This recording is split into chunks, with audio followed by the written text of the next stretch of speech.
Bhaktivedanta Swamin iti namine Namaste Saraswate Deve Gauravani Pracharine Nirvisesha Shunyavadi Paschatya Deshatarine Jaya Sri Krishna Chaitanya Prabhu Nityananda Sri Advaita Gadadhara Sri Vasadi Gaura Bhakta Vrinda Hare Krishna Krishna Krishna Hare Hare Hare Rama Rama Rama Hare Hare ॐ नमो भगवते वासुदेवाय ॐ नमो भगवते वासुदेवाय ॐ नमो भगवते वासुदेवाय Hare Krishna. Today we'll be discussing Bhagavad Gita as it is, chapter 2, text 28. Avyaktadini bhutani vyaktamadhyani bharata Avyaktanidhananyeva tatra ka paridevana. So Krishna in this verse, he mentions Avyaktadini bhutani. Avyakta adini. Vyakta means manifested. Avyakta means unmanifested. Like these material bodies that we have, made of Panchamahabhuta, earth, water, air, fire, ether, they have all got together to be manifested as a body, Vyakta. It got manifested. But before that, they were all individual elements, earth, water, air, fire, ether. Just like a house, when it is dismantled, it will be, pieces of brick, cement, sand, water, so on and so forth. So they were all in that state and they became manifested to be a house. Similarly, this material body, before it was manufactured, it was manifested. The elements, individual elements, are in an unmanifested state. And Prabhupada explains even further that these material elements, they start from ether. First there is ether. Bhumirapo, Analo, Vayu, Kham. These 5 material elements. One after the other, it gives rise to the other. Bhumihi, Apo, Analo, Vayu, Kham. Kham means ether, gives rise to Vayu. And then Vayu gives rise to Anala. And then Anala means fire. Fire gives rise to water. And water gives rise to earth. So in this way, these 5 elements, they get manifested, one after the other. So that is called Vyakta Madhyani. So they were all unmanifested, only ether existed, or even before ether, nothing existed. And then ether became into existence from our false ego. Bhagavatam explains all these things. So from ether, all these things have manifested. This is called Vyakta Madhyani. So Avyaktadini Bhutani Vyakta Madhyani. The material body of the living entity was unmanifest before, and then it became manifest because of this transformation of these elements, Vyakta Madhyani. And then when the body dies, Avyakta Nidhanani. Nidhanani, when it dies, it becomes again unmanifested. Tatra ka paridevana. In this matter, what is there to be lamented upon? So Krishna mentions, even if you understand from an analytical perspective, there is no need to worry. So Krishna is trying to cover all kinds of possible arguments to convince Arjuna why he should not lament. Even scientifically he is considering, materially he is considering, analytically he is considering that Arjuna should not lament.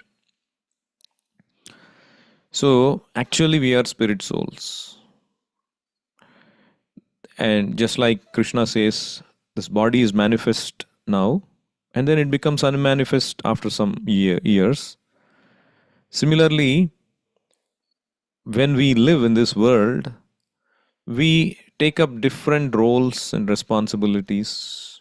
We have different relations, and we take up so much of stress and anxiety to work to satisfy those duties and relations we have.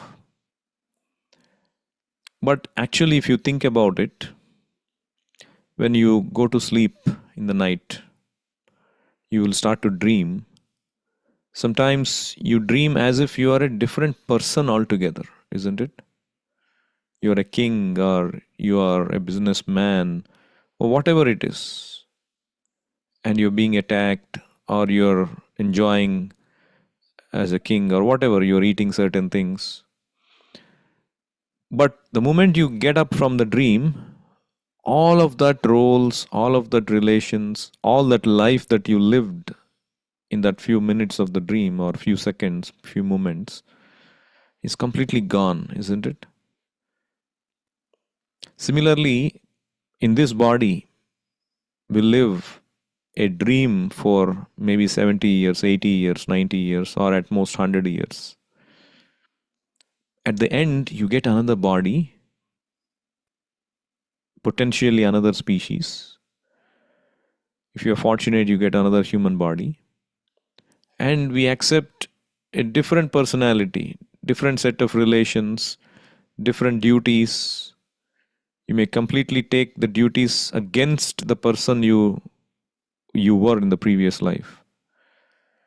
So the reality is that even in this day life, not the night life, even the day life is supposed to be a dream for that 100 years. And again, we have another dream for another set of years. So, this material world, either we are dreaming in the night or we are dreaming in the daytime. But which is correct? Is the night dream correct or the daydream correct? None of them are our actual self. The real person is the spirit soul, which is experiencing both this daydream and the night dream. That is why this is called illusory world. Not that the world is itself unreal and not existing, but we consider that as eternal and act as if our body is eternal. That is called illusion. So one time a devotee asked, why we have to chant the holy name of Krishna? Because usually we become happy when somebody glorifies us, isn't it? Oh, this is such a great person. He can speak so well, or he can solve this problem. He is so knowledgeable about this thing. And he's so smart, or she is so smart, whatever.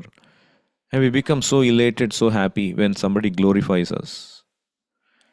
So then the devotee asked, so actual fact is that you become happy when you are glorified. Then why are you saying that you glorify Krishna and chant Krishna? Why is that is recommended? So I was thinking of this story. I told this story to somebody else the other day. So there was this man who, his name was Lal Singh. So who was a very accomplished artist, a drama artist. And he made very big name for himself. He earned a lot of money. He came from a village, but he made very big. So he built a beautiful house at the corner of his village where he lived in seclusion and solitude and enjoying nature with his family and all of that. So one day he heard a big nuisance, a mob coming to his house. Lots and lots of people were coming. And they were chanting slogans and all of that. And he wanted to spend that day with his children who has come for holidays. And his peace was getting disturbed. And then he started to go out and yell at these people. Who are you and why are you coming and disturbing my peace and solitude? And these people were saying, no, we are not disturbing you, we are hailing you. Lal Singh Zindabad, Lal Singh the greatest, like that. And then he said, no, I don't want all of this, you go away. I just want peace and happiness. You come later. And then they started to say, no, we thought you will give us some money, you will give us some gold when we do this. Why are you not giving us? And then Lal Singh said, what do you mean? Why should I give you my gold and money? And they said, no, in the drama, the other day, yesterday, when we saw in the drama, you played the role of a king, and people were praising you, and oh, this so and so, Devaraya, Zindabad, hail Devaraya, and then you're giving them all money and your the hara and all of that. And so we thought if we do the same, we will also get the same from you.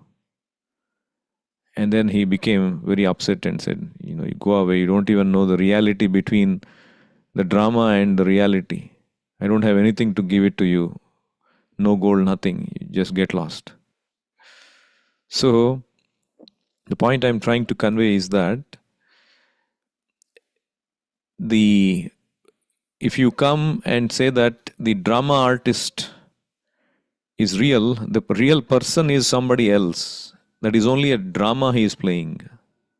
That is not his real self, isn't it? You glorify the drama artist. How will you actually get the gold? It is just a dream. It is not real him. So the real him is somebody else who may or may not possess that gold.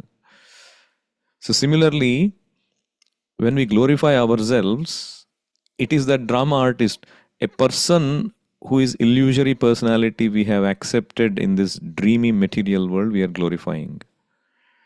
The glorification is really of our body.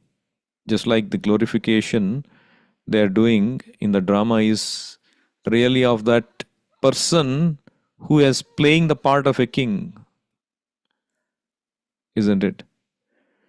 So similarly, when somebody glorifies us, it is only not my real self.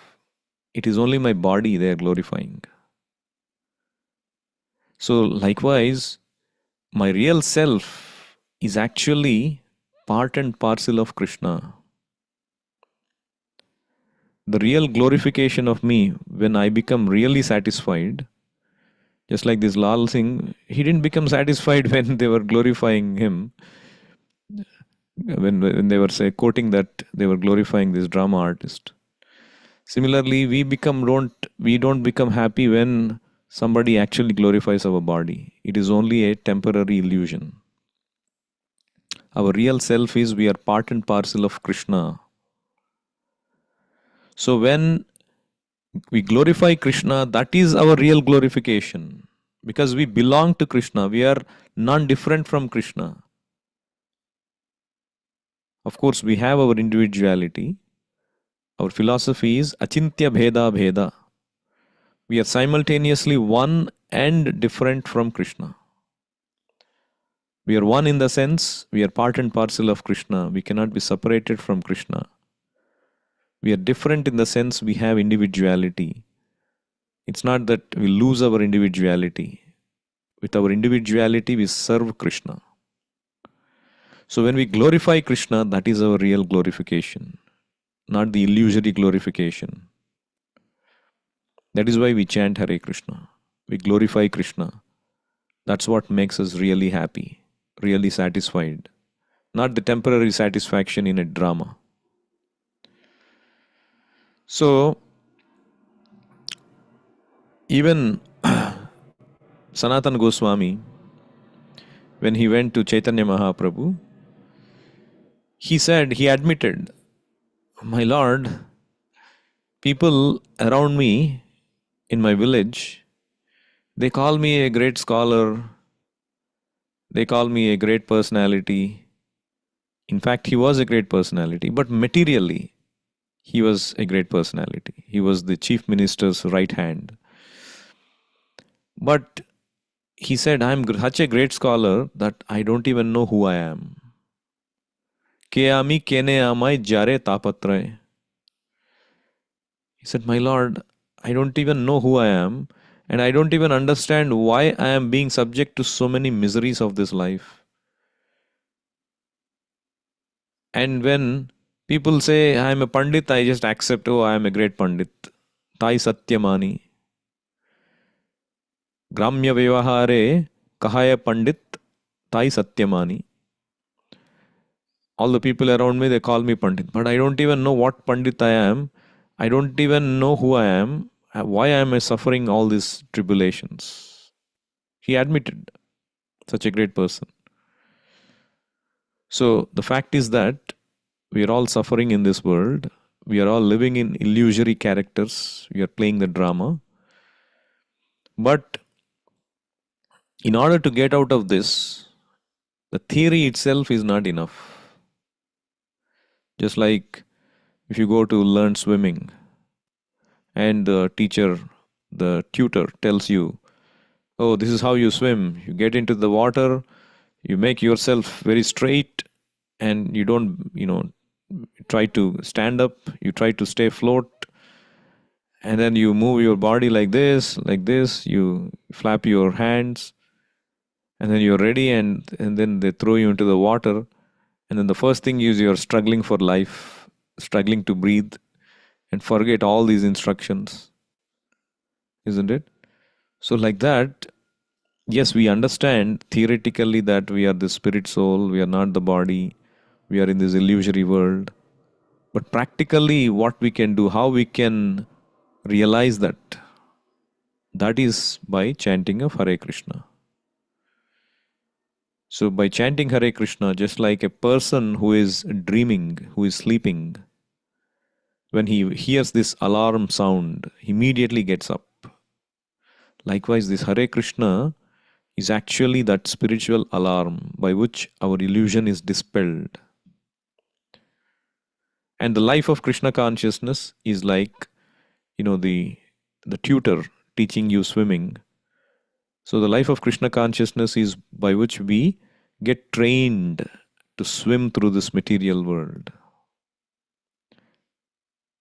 by association of devotees, by getting trained from the spiritual master, how to chant the holy names.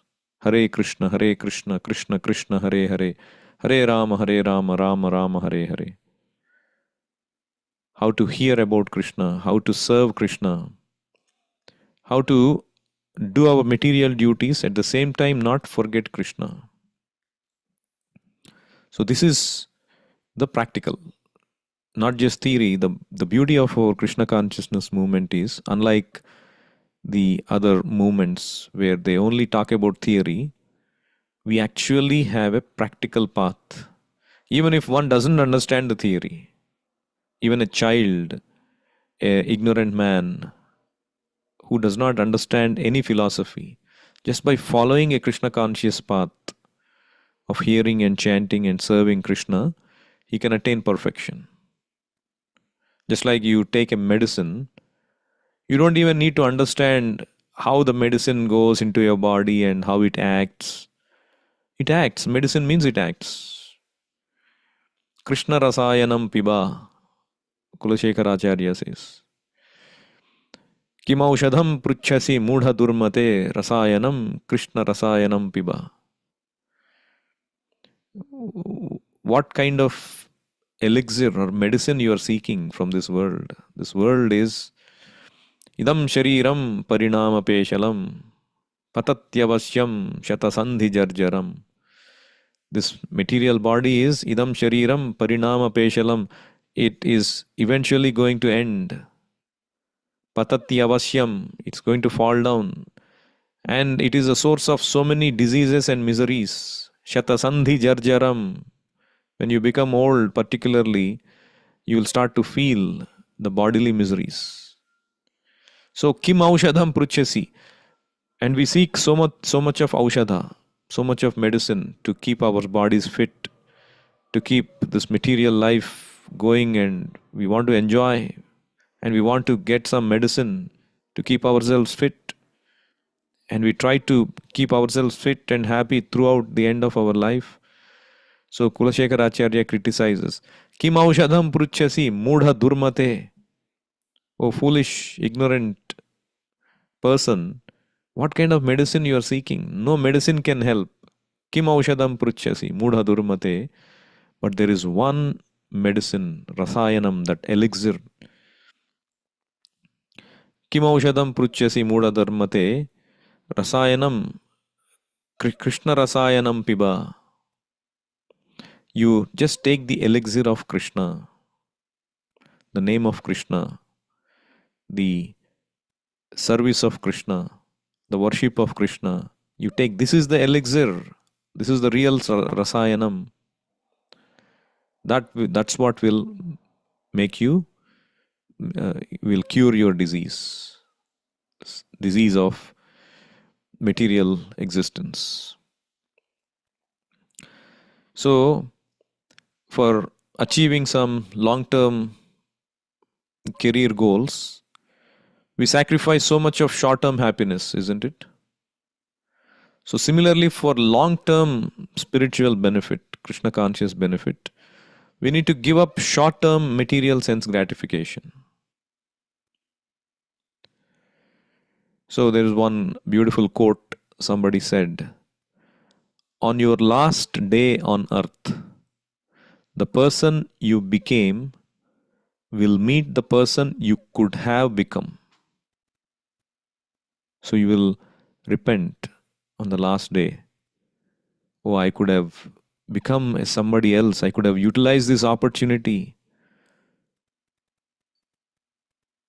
I've led a materially useless life. I could have been somebody else. So we should not let that happen. So there is nothing stopping us from taking Krishna consciousness except our foolish mind trying to give some wrong dictations, which in turn is influenced from bad association. So if you fix that association part, you can fix everything else. So the devotees will tell you, Yena kena prakarena manah Krishne niveshayet.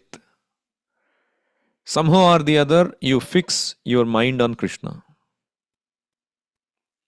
Somehow or the other. If the mind is saying, oh, chanting is difficult, then you convince the mind, oh, read the book about Krishna, or hear kirtan about Krishna. And now there are so many opportunities. Now the technology has advanced. Watch a beautiful video about Krishna and join a conference call talking about Krishna and do some service for Krishna utilizing your affinities, utilizing your talents. So there is no field which does not connect us to Krishna. So yena kena prakarena. So one time a devotee came to Srila Prabhupada and he said, oh Srila Prabhupada, we are distributing your books. We try to be honest and straightforward, not to cheat so much as some of these methods in the past. And then Prabhupada interjected and he said, no, the thing is that Krishna's service is so sublime that even if we cheat, you are not culprit. But because we have to deal with the worldly man, we have to go according to their rules and regulation on cheating. Otherwise, a devotee of Krishna, he never cheats. And he gives this beautiful example. Just like a mother says to his child, my dear child, if you take this medicine, I will give you this laddu. The child is diseased. He'll not be able to digest that sweet. But the mother sometimes cheats him. And when he takes the medicine, the laddu is not delivered. So similarly, he said, our business is to give Krishna somehow or other. But that is not cheating. Just like the mother helping the child take the medicine is not cheating. Some way or the other, we give the medicine. Like Rupa Goswami's instruction. Ena kena prakarena manah Krishne niveshayet. Actually, the whole Vedic knowledge is this. Smartavyam satatam Vishnu, vismartavyam na jatu chit. Sarve vidhi nishedhasyuhu etayoreva kinkaraha. If you study the whole Vedic literature, the only objective is how to make one remember Krishna always. Smartavyam satatam Vishnu, and not forget Krishna anytime. Vismartavyam na jatujit. And sarve vidhi nishedhaha, all rules and regulations of Vedic literature is etayoreva kinkaraha, are subservient to this principle. In other words, if you follow this principle, then the rules and regulations are automatically followed. But if you don't follow these principles, the so-called rules and regulations are useless. So our main business is to remember Krishna.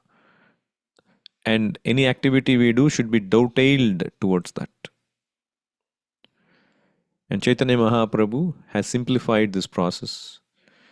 When Chaitanya Mahaprabhu appeared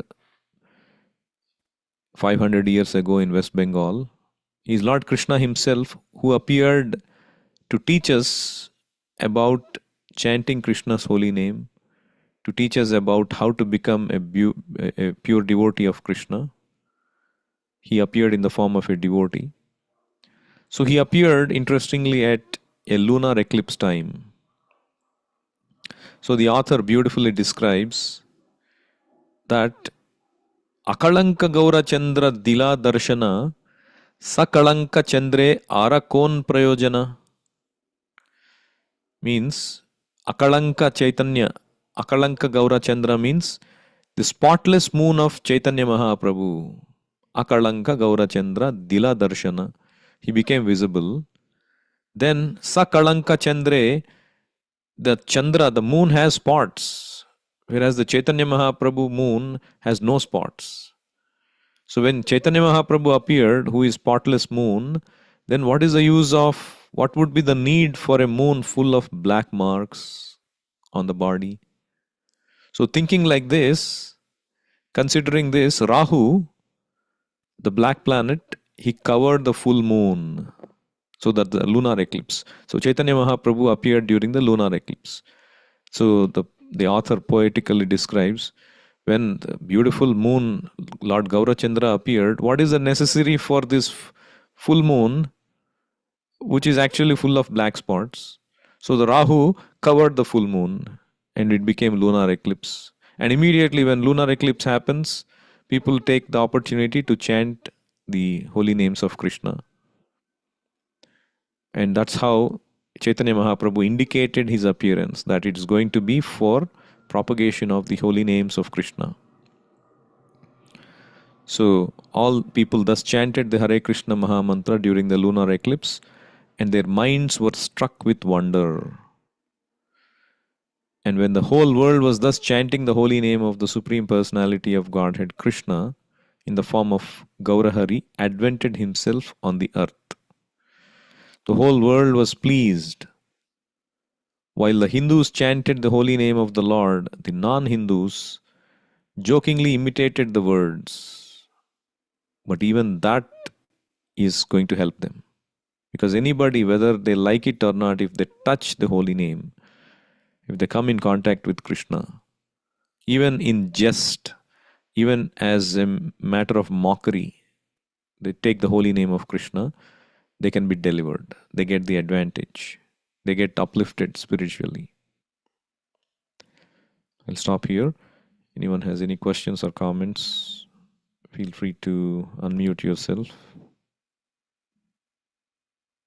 Or you can pose it in the chat window.